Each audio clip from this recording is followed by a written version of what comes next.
할렐루야. 오늘 말씀의 제목을 죽어도 다시 사는 진리 같이 해볼까요? 죽어도 다시 사는 진리. 제가 여기서 이렇게 성가대 찬양 들으면서 갑자기 그 생각이 났어요. 그래서 성령께서 생각을 주시는 거예요. 묵상하는데 그래서 이거 안 해야 되는데 해야 되겠다 생각이 난 거예요. 성령께서 주시는 거니까. 제 둘째 아들이 처음에 결혼을 했거든요. 지금 이제 손주가 둘 있고 이제 다인데 원룸에서 시작을 했어요. 원룸 10평인가? 결혼해가지고 원룸 10평에서 시작을 했어요. 그래서 한번 가봤어요. 갔더니 문 열자마자 방이고 주방이고 그래요. 그렇게 신혼을 시작을 했어요. 그런데 그 부부가 행복해 하더라고요. 우리 가서 앉을 데도 없는 거예요. 밥상 이렇게 하고 왔는데 시어머니 시아버지 왔다고 또 어머니 대접을 하는데 진짜 짠하더라고요. 그렇게 시작을 했어요. 그렇게 다가 조금 투룸으로 가고 그 고생을 많이 하죠. 부부가 같이 일하는데 투룸으로 가고 그 다음 또 월세로 이렇게 또 상가 쪽으로 가고 뭐 이렇게 해도 전세로 가고 막 이렇게 해가지고 지금 아마 결혼한 지 한 6, 7년 됐을 거예요. 이렇게 해서 지금은 이렇게 또 이제 뭐 대출을 많이 받아가지고 집을 이렇게 장만을 했더라고요. 그래서 너무너무 행복해하는 대출이 많아져는 아이고 그런데 너무너무 행복해하는 거예요. 근데 왜 그런가 봤더니 그때 그 신혼 초 때 10평도 안 되는 데서 그렇게 1, 2년 동안 지지고 볶고 막 그 생각을 하면 지금 이거 행복하다는 거예요. 고난이라고 할까요? 어려움을 겪어봐야 지금이 감사한 줄 아는 거예요. 우리 다 그렇잖아요. 눈물 젖은 빵을 먹어본 사람이 지금 된밥이든 지른밥이든 썬밥이든 무슨 밥이든 다 감사가 나오잖아요. 그런 걸 경험해야 돼요. 부활절인데 부활 기쁜 거잖아요. 그렇죠? 죽었다 다시 산다 얼마나 기쁜 거예요. 제가 새벽에인가요? 금요 심야기도 때도 제가 이렇게 말씀을 잠깐 예화를 드렸는데 어느 분이 이제 팔봉에 어느 천주교회가 있는데 팔봉 지역이 잘 몰라요. 그런데 55년생 되신 분인데 늘 저하고 이렇게 운동 때문에 이렇게 교제를 하는 분인데 목사님 요새 그냥 신자들 너무 볶지 마세요 그러는 거예요. 예? 지금 고난주간이잖아요. 천주교인인데 하늘에 볶지 마세요. 힘들어 죽겠어요. 그래서 왜요? 그게 왜요? 그랬더니 천주교는 쉽잖아요. 처음 들었어요. 기도 성사라고 해가지고 부활주일 전까지 일주일 동안 24시간 기도 릴레이를 기도 성사라고 그러더라고요. 24시간 일주일 내내 신자들을 전부 그 시간대로 배치해가지고 1시간 동안 교회에서 주님의 고난에 동참하는 심정으로 회개하고 기도하는 시간을 다 표로 해가지고 한대. 그래서 믿음이 없는 사람 못하는데 좀 믿음이 있는 사람 저 같은 사람은 좀 간부급이에요 그러더라고요. 그러면서 4개인가 5개를 맡았던 밤에도 가고 새벽에 낮에도 가고 막 1시간 동안 이렇게 해요. 안 하면 되지요. 제가 목사가 그랬어요. 안 하면 안 돼요. 그렇게 힘들고 어려우면 안 돼요. 근데요 신부님이요 이거 안 하면 부활주일 의미가 없다는 거예요.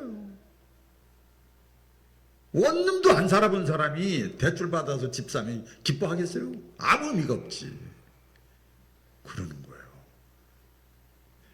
그래서 지난주가 고난주간 때 여러분들이 그런 과정을 겪어야 오늘 부활주일이 감격이 있는 거예요. 할렐루야. 감격이 있는 거죠. 이제 2026년도도 부활절을 우리가 맞이했어요. 언제나 이때쯤이면 이렇게 봄이 오는 길목이잖아요. 이렇게 우리 주변을 보면 느끼잖아요. 다 죽었던 것 같은 어떤 씨들이 꿈틀꿈틀 되는 거예요.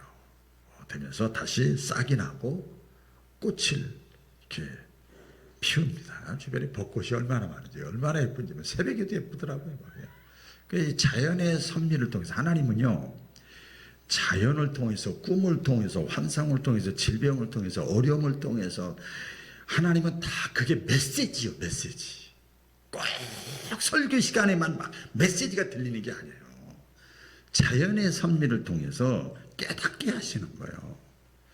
다 죽었어, 끝났어. 한겨울에 여러분 봐요. 다 돌하고 흙밖에 없잖아요. 그런데 자연의 섭리가 그렇지 않잖아요. 예, 생명의 씨야, 예수님은. 성경의 요한복음에 나는 씨다, 씨. 생명의 씨다, 씨. 생명의 씨가 되신 예수님을 믿는 사람, 그러니까 예수님을 마음속에 영접하면 내 속에 예수 생명의 씨가 들어와 있는 거예요. 그렇잖아요? 그래서 다 죽어. 나이 들고 병 들고 사고 나면 다 죽지요. 인간이 죽시는 거 다 죽지요.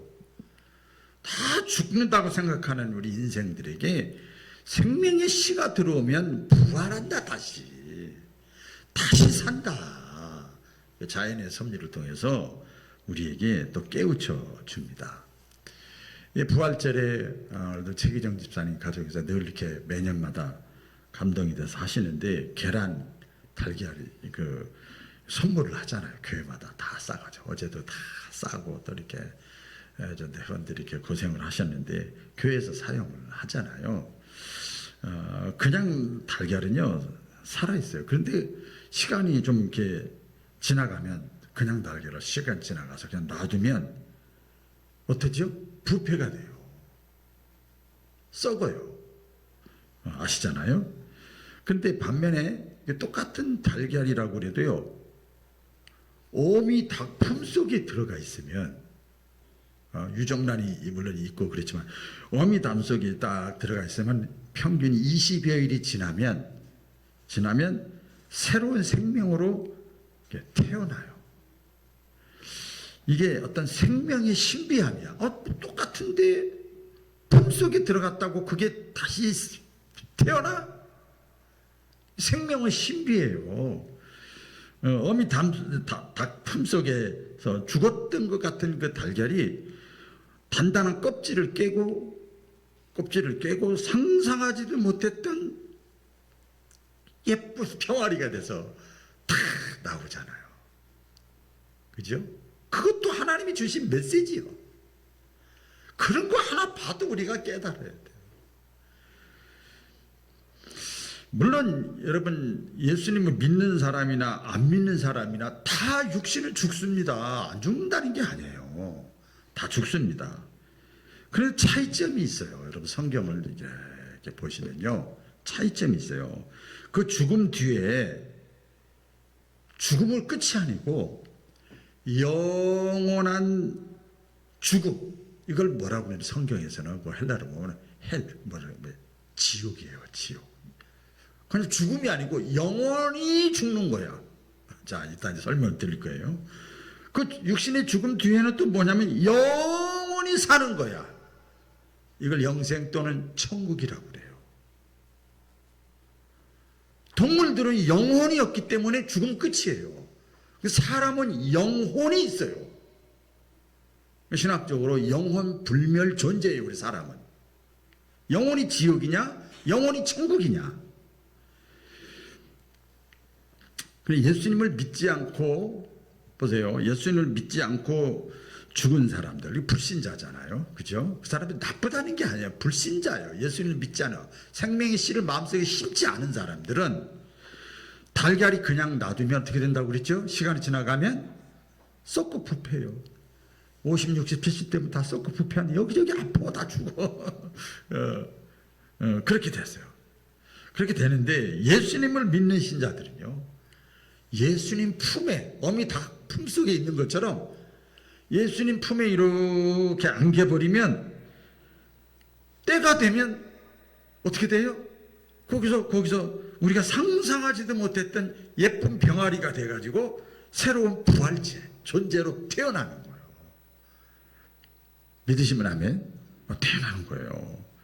그래서 더 넓은 세계, 더 아름다운 세계에서 병아리가 이제 달걀 속에만 있다가 살아나는 거죠. 우리도 하나님의 나라, 천국, 새하늘 새 땅,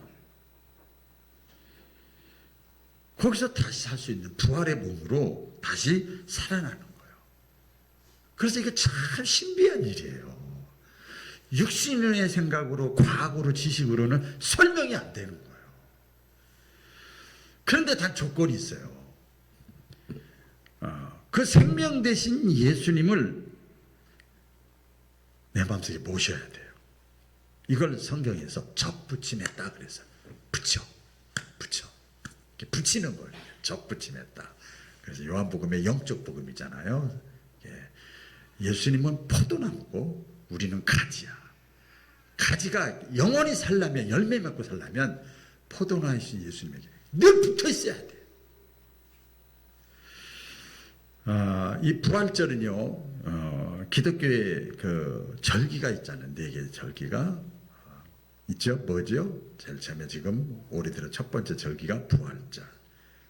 그 다음에 7월 첫 주가 맥주감사절. 그 다음에 11월 달 이제 한 해 마감하면서 추수감사절. 그 다음에 12월 마지막 주에 성탄절. 그래서 성탄절과 부활절은 예수님의 탄생과 부활, 알파와 오메가고요. 맥추절과 추수감사절은 우리 실제 삶의 육신의 몸을 입고 살아가니까 첫 열매 맥주감사절과 1년 동안 끝까지 지켜주신 추수감사. 그래서 영적인 것과 육적인 것을 다 하나님이 포옹하시는 거예요.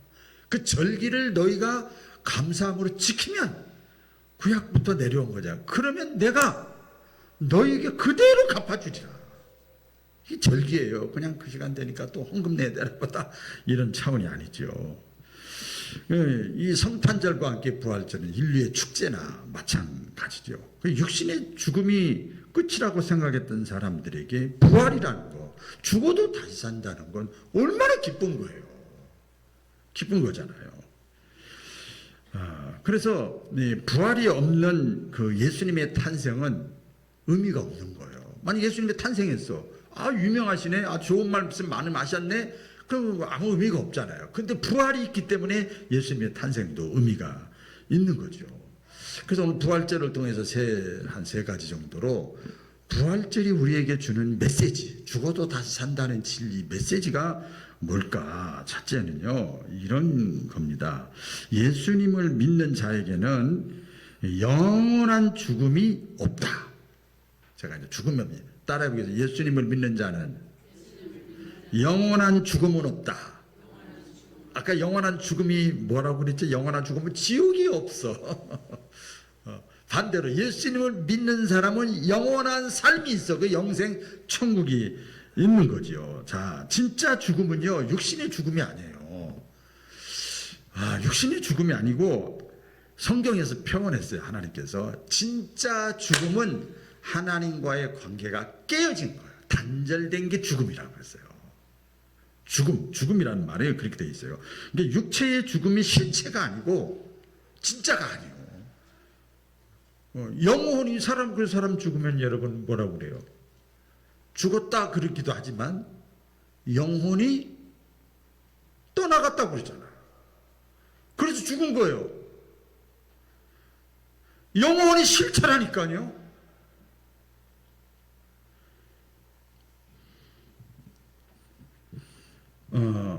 그 죽음이라는 건 하나님이 없는 거예요. 동물들에게는 종교가 없듯이 하나님이 없잖아요.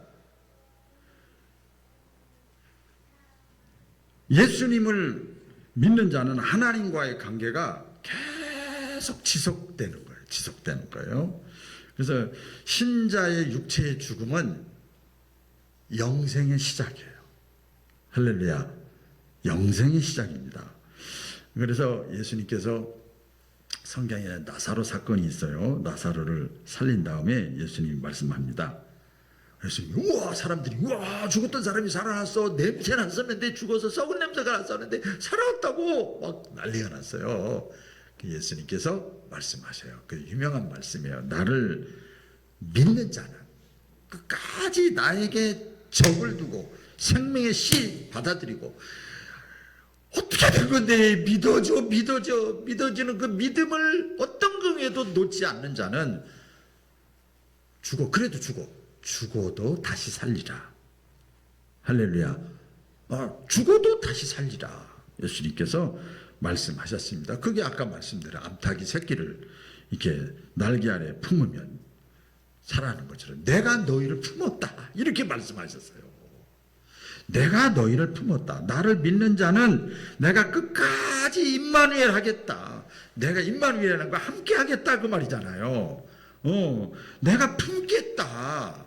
그러면 너희는 가만히만 있으면 저절로 알이 깨가지고 너희도 영원히 살아. 예수님이 이게 요한복음에 아주 영적 복음에 많이 말씀하셔요. 또 부활이 주는 메시지 또 하나는 예수님을 믿는 자에게는요 무덤이 필요가 없어요. 여러분 무덤에 관심이 많은 이유가 뭔가 하면 왜 무덤에 관심이 많은가 하면 무덤으로 모든 게 종착역이라고 생각하는 거야. 끝이라고 생각하니까 그걸 남기고 싶은 거야.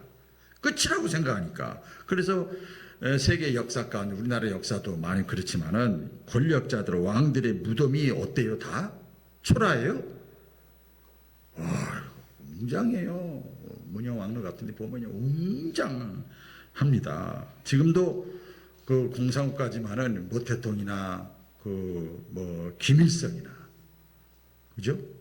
김정은도 그렇고 또 뭐 스탈린 같은 그 존재들은요 죽었잖아요 다.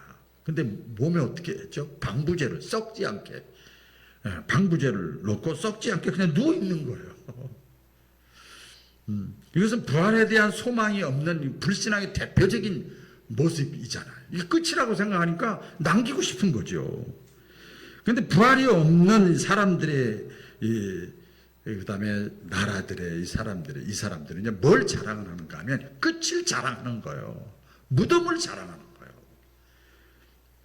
그래서 대부분의 성인이나 뭐 유명한 사람들 보면요 유해를 보존하고 막 추모합니다.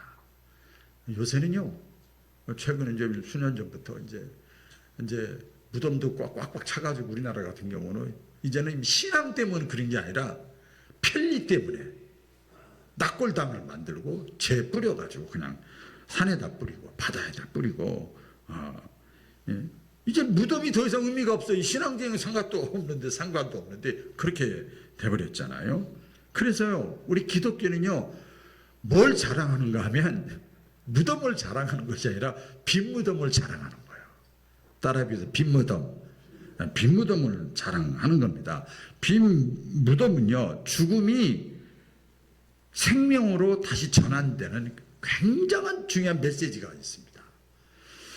그래서 예수 믿는 사람들도 다시 부활을 합니다.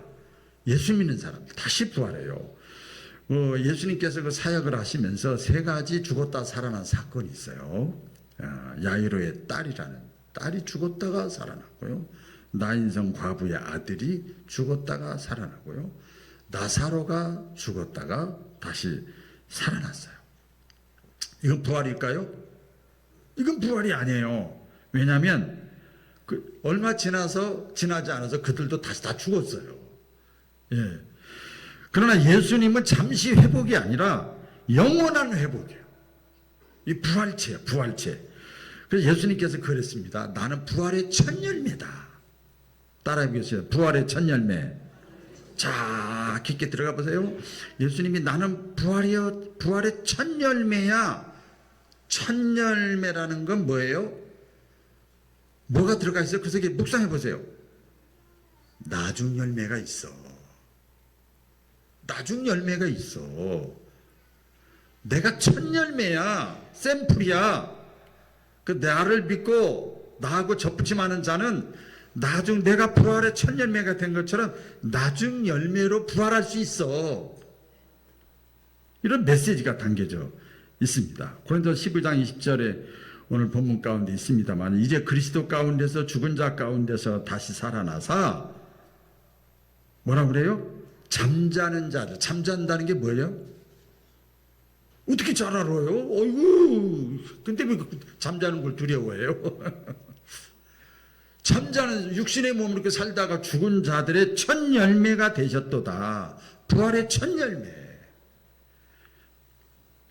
그 다음에 이거 23절에 보면요, 이런 말씀이 있어요. 각기 차례대로 되리니, 차례대로 된다니, 나중이 부활이에요. 차례대로 되리니, 첫 번째는 그리스도요. 그 다음에는 예수님께서 강림하실 때에 그리스도에게 속한 자가 다 부활하리라. 할렐루야. 이렇게 말씀을 했습니다. 그래서 우리 기독교는요, 부활을 기초로 해서 세워진 종교입니다. 여러분 생각을 해보세요. 한번 생각을 이제 해보겠습니다. 오늘 여기에도 이제 15장의 앞뒤적으로 쭉 말씀을 했는데 사도 바울이 만약에 부활이 없다면 당연히 기독교는 존재하지 않죠. 기독교는 존재하지 않죠. 그러니까 기독교 빼고 만약에 부활이 없어. 그러면 일반적으로 성경에 가끔 제가 이렇게 하는데 부활이 없다면 죽었다 영원히 사는 부활이 없다 그러면 양심적으로 사는 것도 의미가 없어요.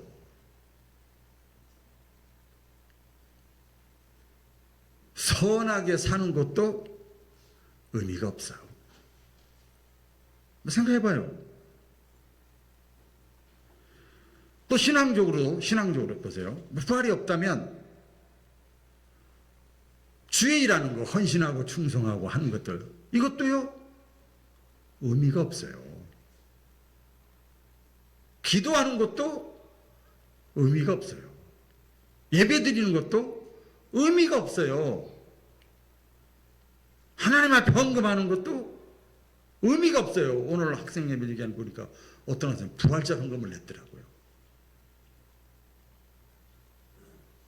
근데 부활이 없다 그러면 의미가 없죠. 뭐 우리가 소망, 희망 이것도 다 그냥 자기들끼리 그냥 소망하는 거지. 그것도 의미가 없는 거죠. 찬양 드리는 거 이것도 의미가 없는 거예요. 자기들끼리 즐거워하는 거지. 그래서 우리 기독교 신앙의 핵심은 부활입니다. 부활이 없는 기독교는 있을 수가 없습니다. 그래서 부활은 관념이나 뭐라 그럴까 사상이 아니고 실제요, 실제. 할렐루야. 여러분, 예수님께서 선포하셨어요. 나는 부활이요 생명이니 나를 믿는 자는 죽어도 다시 산다. 선포 이렇게 하셨어요. 그래서 부활을 믿고 사는 사람은요, 주를 위해서 살고 싶은 마음이 생겨. 더 구체적으로 말씀드려볼까요? 부활신앙을 붙잡고 믿고 살아가는 사람은 자연스럽게 오토매틱이야. 해라 마라 그러지 않아도 자연스럽게 하나님의 뜻을 이루면서 살고 싶은 마음이 생겨요. 그게 하나님의 뜻이 뭘까요? 부활신앙을 가진 사람. 하나님의 뜻이 뭐예요? 왜 하나님이 예수님을 십자가 죽게 만들고 왜 부활시켰냐고요? 왜 쇼를 해? 가만히 다 구원시키면 되지. 영혼 구원 때문에 그래요. 하나님의 뜻은 영혼 구원이에요. 부활은 단순히 내가 죽어도 산다고 하는 개인적인 위로 소망을 주려고 하는 게 아니고, 부활의 진짜 신앙의 열매는 죽어가는 영혼을 나를 통해서 살리는 거예요.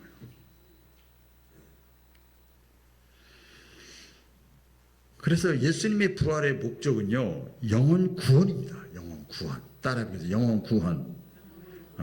자, 예수님이 왜 죽으셨고 왜 부활하셨습니까? 영혼 구원 때문에 그런 거예요. 예수님께서 십자가에 죽기 전에 나는 부활이요 생명이다. 나를 믿는 자는 죽어도 다시 산다. 그렇게 말씀을 했어요. 말씀만 하지 않고 실제로 죽은 다음에 예수님께서 부활하심으로 살아계실 때 하셨던 말씀, 부활을 증명하신 거예요. 증명 이렇게 하셨습니다. 그래서 이 부활을 믿는 사람은요, 이제 안목이 달라요. 안목이 보는 눈이라고 그러죠. 예, 안목이 이렇게 팍 열립니다. 팍 열려요. 부활을 믿지 않는 사람, 죽으면 끝이야. 끝이라니까. 끝이야. 끝. 그런 사람은요, 부활을 믿지 않는 사람은 인생을 여기까지야 나는. 이렇게 생각해요. 나는 여기까지야. 근데 부활을 믿는 사람은요, 인생을 여기까지가 끝이야 라고 안 그러고 인생을 영원으로 보는 거예요. 영원으로. 할렐루야. 영원으로 보는 겁니다. 보는 눈이 달라져요. 그래서요, 자 보세요. 똑같은 육신의 눈을 갖고 있는데도 다 보는 눈이 다 달라요. 사람을 볼 때 부활신앙을 가지고 있는 사람은 저 사람 불쌍하다 그렇게 안 보이고, 저 영혼은 어디로 갈까? 아이고, 부부간에 저렇게 사이가 좋은데, 엄마하고 아들하고 딸하고 사이가 저렇게 좋은데 죽은 다음에 어떻게 될까? 이게 보이는 거예요.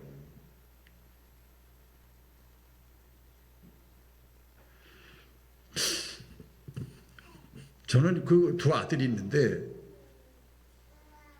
큰아들은 고등학교 1학년 때까지만 같이 살았어요. 뭐 살긴 살았지만 다 기숙사에 살아버렸어요. 10대는.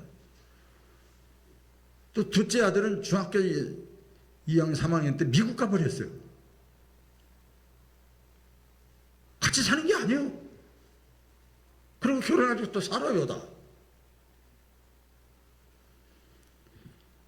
사람을 볼 때 영혼으로 보인단 말이에요, 영혼으로. 인생을 볼 때도 저 사람이 얼마나 가졌냐, 성공했냐, 이걸 보는 게 아니라 저 사람 정말 구원받았을까?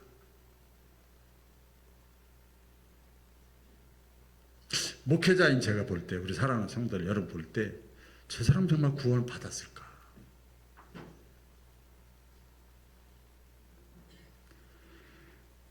그렇게 보일 때가 많아요. 부활신앙을 가진 사람은요, 안목이 달라져요. 제가 SNS를 자주 하진 않는데, 이번에 지난주에 무슨 사건이 있었죠? 이름도 어려워요. 아르테미스 우주선을 발사를 했잖아요. 그래가지고 거기서 우주 비행사 4명이 가가지고 지구 궤도 넘어서 지구를 찍었어요. 사진을 찍어서 영상으로 보냈어요. 얼마나 신비한지 오랜만에. 그래서 제가 캡처해가지고 이렇게 올려놨는데, 거기서 지금 우리 지구상에 전쟁이 일어나고 있잖아요. 진영 논리, 싸움, 다툼, 미움, 시기 막 난리가 났잖아요. 거기서 그 유명한 얘기를 했어요. 우리 4명의 승무원 이외에 지구는 하나다라는 말을 했어요. 아니, 그 조그만 땅덩어리 안에서, 지구 안에서 네가 오르니 내가 오르니 이런 막 싸우고 죽이고 막 전쟁 일어나고 막, 지구는 하나다. 그러니까 이 사람들도 거기 올라가기 전에 그 생각 못했어. 맨날 이렇게만 보니까 지구 땅덩어리 안 있을 때는. 근데 지구 궤도 밖에서 이렇게 보니까 안목이 달라지는 거예요. 보는 눈이 달라지는 거예요. 세상을 바라보는 눈, 사람을 바라보는 눈, 내 인생을 바라보는 눈 달라지는 거예요. 우리가 부활을 믿는다고 하면 영혼을 살려야 되고 영혼을 바라봐야 돼요.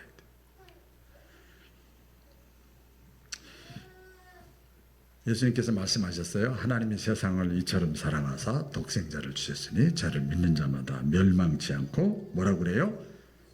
영생을 얻게 하려고 하나님이 예수님을 이 땅에 보내시고 죽기까지, 그리고 부활하심으로 영생을 증명하셨어요. 이 하나님의 시야에서 보는 거예요. 지구 땅덩어리에서 보는 게 아니고 하나님의 시야에서, 영혼의 시야에서 지금 보는 거예요, 내 인생을. 그래서 부활신앙은 나만을 위한 삶이 아니라, 나를 통해서 다른 사람을 하나님의 관심을 가지고 하나님의 시야로 다른 사람을 살리는 신앙이 부활신앙입니다. 기도하겠습니다. 하나님 아버지,